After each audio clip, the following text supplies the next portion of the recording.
Bonjour et bienvenue sur ma comptine. Alors aujourd'hui, en ce 2 avril 2021, nous allons parler d'un sujet très particulier qui est l'autisme.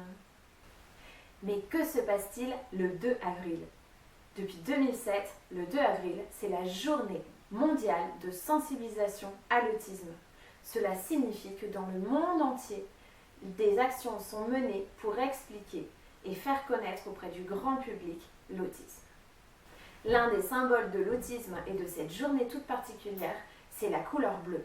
Alors, le 2 avril, on invite tout le monde à s'habiller en bleu de la tête aux pieds pour montrer notre soutien aux personnes avec autisme et leur entourage. Dans le cadre de cette journée mondiale de sensibilisation, je vous propose cette vidéo qui vise à sensibiliser plus particulièrement les enfants ou les personnes qui recherchent une information assez simple et globale de ce qu'est l'autisme. L'autisme est un trouble neurodéveloppemental. Ça veut dire que c'est lié à un dysfonctionnement du cerveau. Ce qui est assez compliqué dans l'autisme, c'est que cela ne se voit pas au premier abord. En fait, les personnes avec autisme perçoivent le monde d'une façon différente par rapport aux personnes qui ne sont pas autistes. L'autisme, ça va engendrer des difficultés plus ou moins fortes dans différents domaines. Pour être très juste, on va parler de deux gros domaines avec des difficultés liées à l'autisme, c'est la dyade autistique. Moi, je vais les découper un peu différemment pour que vous compreniez bien tous les impacts, ou en tout cas une grande partie des impacts que peuvent avoir l'autisme. D'abord, il y a les difficultés au niveau de la communication. Ça, c'est une grosse partie des difficultés liées à l'autisme. C'est tout ce qui est compréhension de l'environnement et expression de la personne. La personne avec autisme va aussi, et c'est lié, avoir des difficultés dans les relations interpersonnelles. Alors, les relations avec les autres, les interactions sociales, c'est tout bêtement le fait de comprendre et d'adapter son fonctionnement en fonction des personnes qui nous entourent. Ensuite, et on en parlera après, viendront des difficultés de comportement. Et puis pour finir, mais c'est déjà pas mal, on a toutes les difficultés qui sont liées à la perception des sensations. À tout ça va aussi souvent s'ajouter une déficience intellectuelle. Alors, ce n'est pas le cas pour toutes les personnes avec autisme, mais bien souvent, c'est-à-dire dans la majeure partie des cas, entre 50 et 80% des personnes avec autisme, on rencontre une déficience intellectuelle qui va là amener des difficultés dans tous les actes de la vie quotidienne, y compris le langage et les apprentissages, que ça soit scolaire ou que ça soit sur le plan, encore une fois, du quotidien. Ce qui est aussi très important de retenir, c'est que l'autisme ne s'attrape pas. Ce n'est pas une maladie, c'est une condition. Vous ne pouvez pas devenir autiste parce que vous êtes à proximité d'une personne avec autisme. En fait, on est avec l'autisme. C'est juste que malheureusement, comme c'est un handicap qui ne se voit pas, on ne va pas s'en rendre compte tout de suite. Souvent, on va détecter les premiers signes aux alentours de 18 mois, 2 ans, voire même encore plus tard. Alors, c'est toutes ces difficultés qui, je vous l'ai dit, sont plus ou moins fortes selon la personne, qui vont faire que l'autisme est un handicap.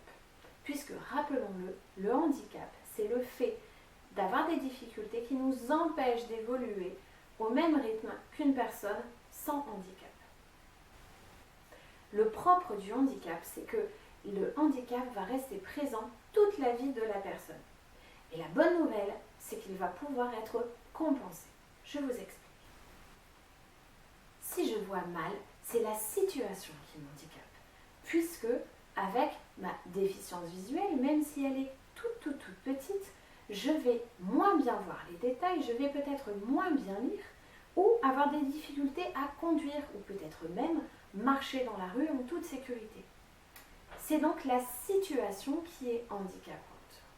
Le médecin va alors me prescrire des lunettes pour compenser mon handicap. Avec mes lunettes, je vais avoir globalement la même vision qu'une personne qui n'a pas de déficience visuelle. Mon handicap est donc compensé. c'est la même chose pour l'autisme. Il existe des méthodes, des approches, des programmes qui vont permettre de limiter, réduire les difficultés liées à l'autisme. Alors, on l'a vu, l'autisme, c'est quelque chose qui ne se voit pas forcément au premier regard. En plus, il y a plein de formes d'autisme et de degrés différents. Du coup, on va regrouper toutes ces formes et ces degrés d'autisme dans un terme qu'on va appeler les TSA. T, trouble du spectre pour le S, autistique pour le A. L'Institut Pasteur et l'INSERM estiment qu'aujourd'hui en France, on a environ 700 000 personnes, adultes et enfants confondus, qui sont porteuses d'un TSA. Sur ce chiffre des 700 000 personnes, on estime qu'à peu près 100 000 personnes sont des enfants. Dans tout ce lot de personnes porteuses de TSA, pour vraiment parler d'autisme, il faut qu'à un moment donné, un médecin spécialiste ait vu l'enfant et ait attesté qu'il était porteur d'autisme. En France, pour avoir ce type de rendez-vous, ça prend minimum 2 ans. En fait, sur mes 700 000 de tout à l'heure, seules 60 000 personnes sont vraiment diagnostiquées autistes. Ce qu'on va pouvoir retenir, c'est que l'autisme et les troubles de la sphère autistique, cette grande famille, ça représente à peu près 8 000 naissances par an en France. Concrètement, ça va vouloir dire que ça concerne un enfant sur 100 ou 150, ça va dépendre des sources. Alors, pour te rendre bien compte, tu imagines que tu prends 3 ou 4 classes de ton école ou de ton collège. Tu les réunis dans la cour et tu te rends compte que sur tout ce groupe d'enfants, il y a au moins un enfant qui est porteur de TSA. Chez les enfants diagnostiqués autistes, on se rend compte qu'il y a 4 enfants sur 5 qui sont des garçons. Ça veut dire qu'il y a 4 fois plus de garçons autistes que de filles.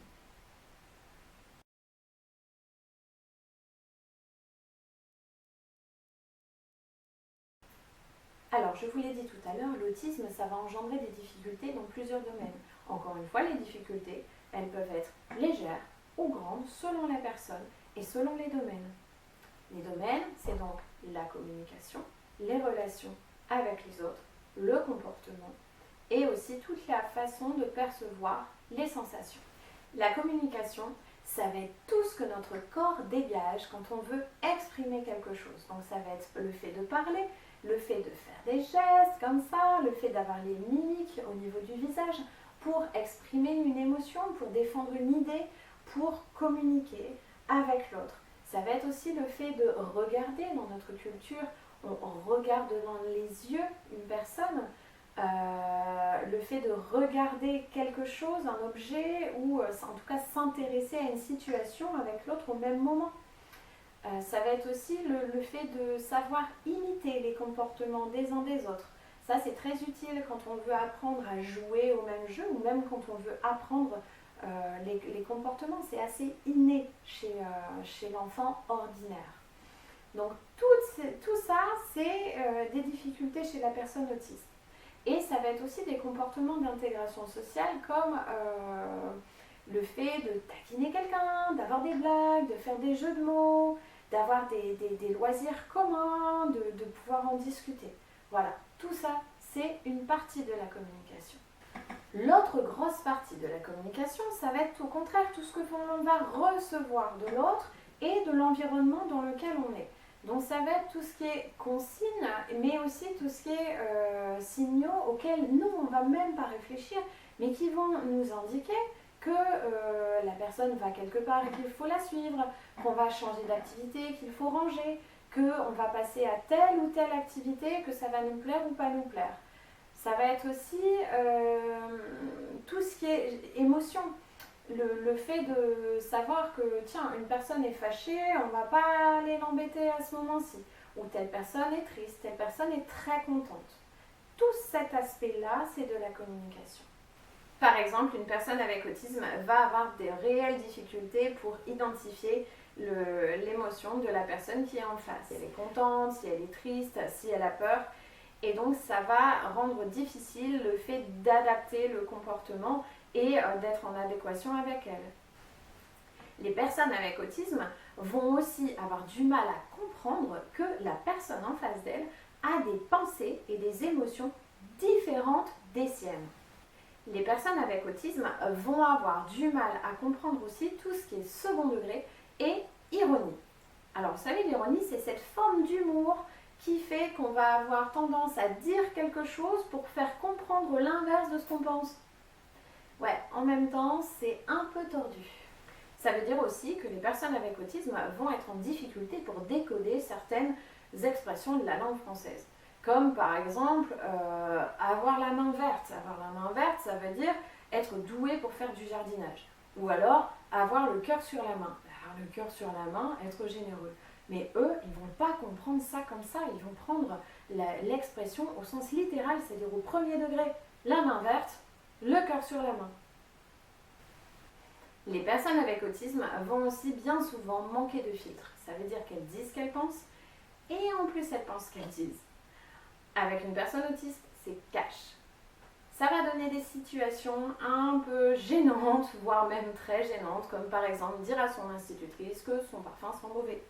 Ou alors d'y faire remarquer à un camarade qu'il est clairement en surpoids.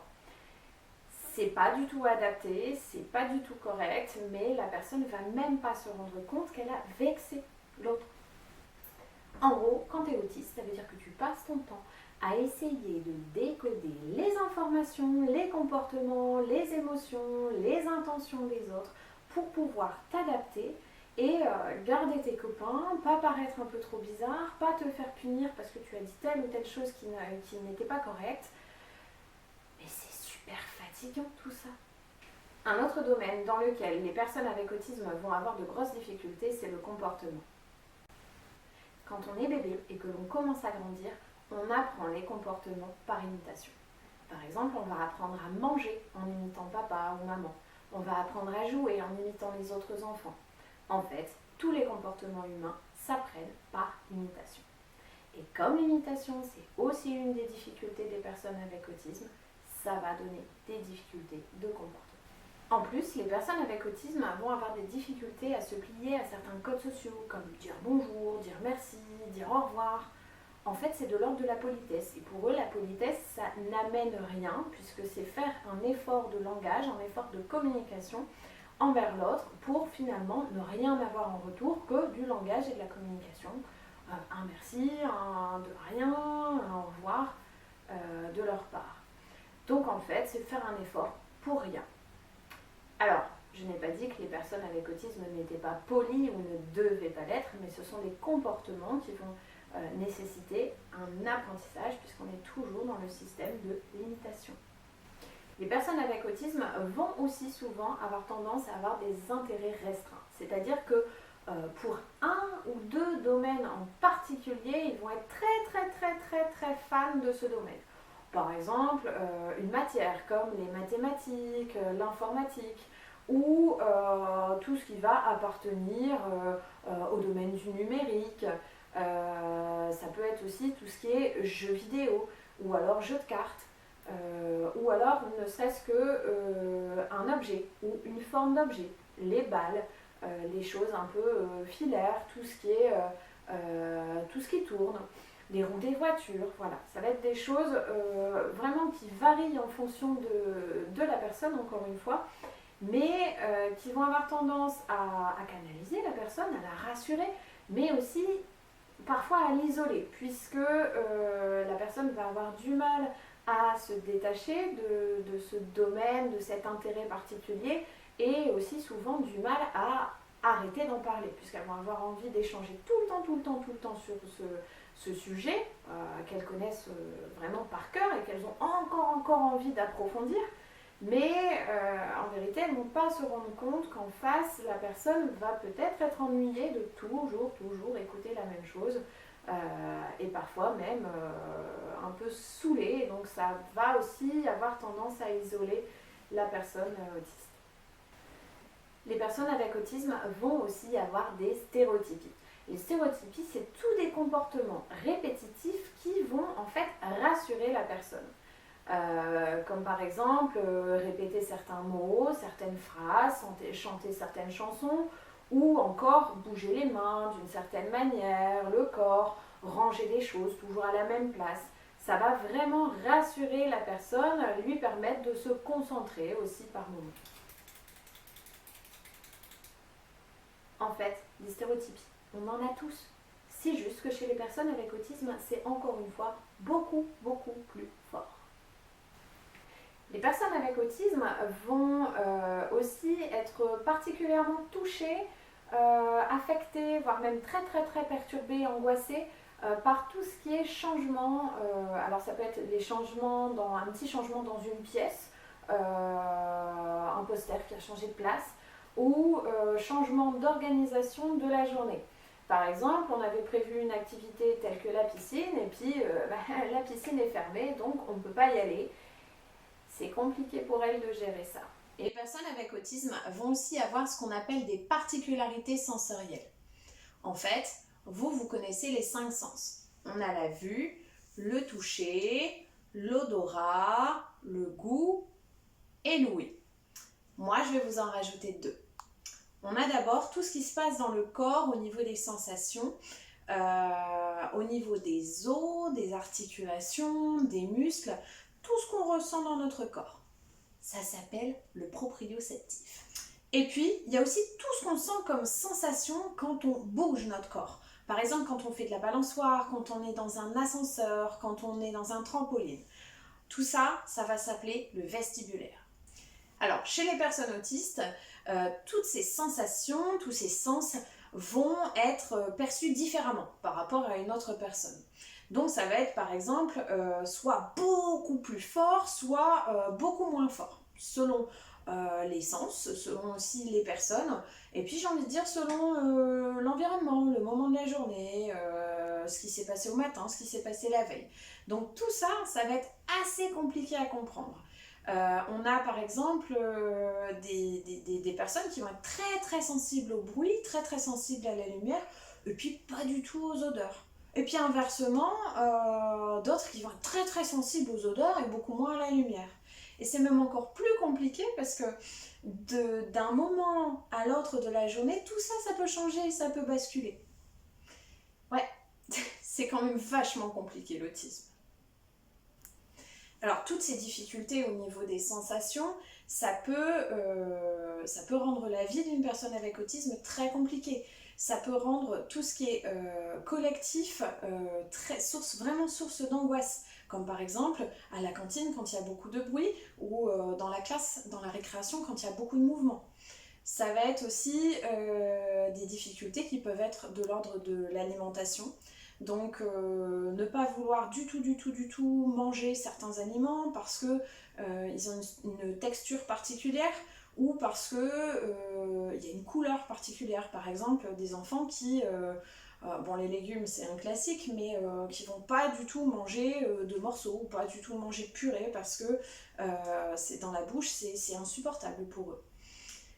Au niveau vestimentaire, ça va aussi être compliqué pour certaines personnes de s'habiller, puisque des matières qui vont nous gratter un petit peu de temps en temps, ça dépend comment on a lavé le pull, ça dépend comment on l'a séché, eux ça va vite être un enfer, ça va vite être insupportable et rendre la journée très compliquée.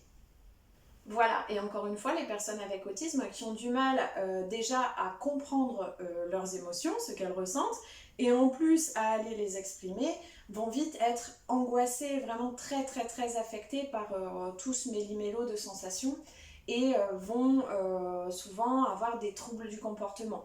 Alors les troubles du comportement, ça peut être des crises, ça peut être des pleurs, ça peut être se renfermer sur soi-même, se balancer.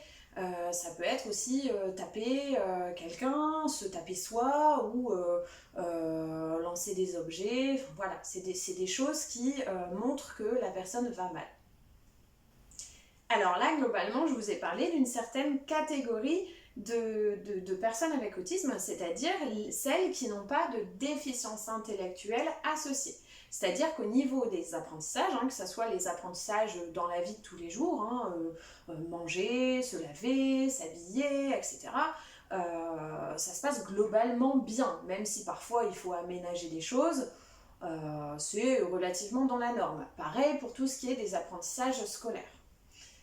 Il y a une autre catégorie de personnes, c'est vraiment quand il y a des problèmes aussi au niveau intellectuel, une déficience intellectuelle. Là, il va y avoir un cumul de difficultés qui vont faire que le handicap sera beaucoup plus lourd et en fait qui va se voir un petit peu plus en fonction des comportements que l'enfant va avoir. A l'inverse, il y a des personnes avec autisme qui ont des capacités intellectuelles bien au-dessus de la norme et on les appelle les autistes de haut niveau ou encore les autistes Asperger. Ceci dit, les personnes autistes Asperger vont aussi avoir leur lot de difficultés. On peut être autiste Asperger, être vraiment avoir des connaissances très élaborées, bien plus que la plupart des gens, et avoir des difficultés à faire des choses toutes simples comme faire ses lacets ou aller dans un supermarché. Dans tous les cas, être en relation avec une personne avec autisme, c'est toujours hyper enrichissant puisque que ça soit à l'école ou dans la famille ou dans le milieu professionnel plus tard, ça va vous demander vraiment d'être un peu indulgent, d'être un peu tolérant, de vous mettre à la place de la personne pour essayer de la comprendre, pour essayer de l'aider.